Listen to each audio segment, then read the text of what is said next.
The U.S. intelligence community believes there was direct Russian interference in the 2016 election. The Kremlin steadfastly denies it.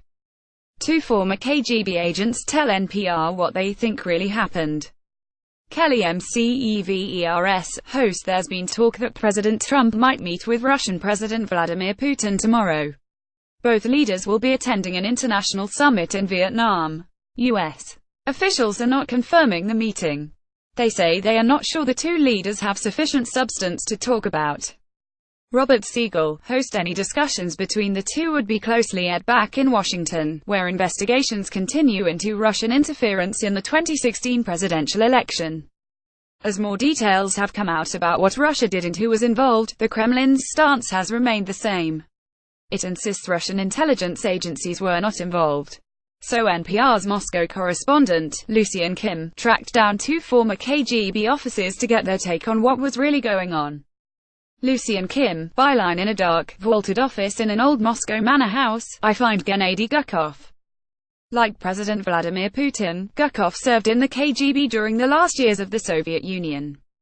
But now Gukov has dedicated his life to Putin's political opposition. GNNADYGUDKOV speaking Russian. Kim Gukov says Russia did attempt to interfere in the 2016 presidential election. It was unprecedented, Gukov says, and a dramatic change in Russian policy. BUDKOV speaking Russian. Kim: During the Cold War, he says, the Soviet Union did try to influence some countries in Asia or Africa, but never rival powers such as the United States or Great Britain. So what changed? Gukov says Russia's ruling elite is sick and tired of the personalized sanctions imposed on them after the seizure of Crimea. They were afraid, he says, that as President Hillary Clinton would have only made things worse. Of course, he says, it's almost impossible to prove the Russian government was directly involved. GUDKOV speaking Russian. Kim: he says we're now talking about a so-called hybrid war, where groups apparently unconnected to a government are the state's bidding. Another KGB veteran, Alexander Lebedev, looks out on Moscow from the 11th floor of his corporate headquarters. He's a media mogul with holdings in two British newspapers. Lebedev smirks when I ask him if Russia is carrying out a hybrid war against the US.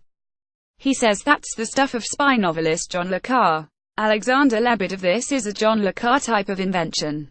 Hybrid war? What kind of hybrid war is that? Everybody's carrying on exercising influence the way they can. Kim Lebedev says he knows all about so-called internet trolls who create fake news. In fact, he says, he's been targeted by them himself.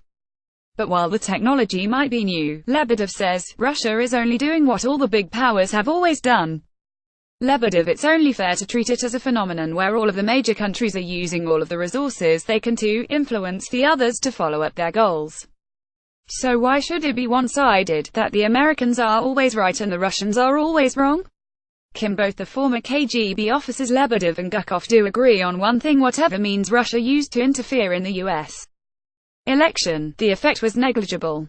They say Americans put Donald Trump into the White House, not the Kremlin. Lucian Kim, NPR News, Moscow.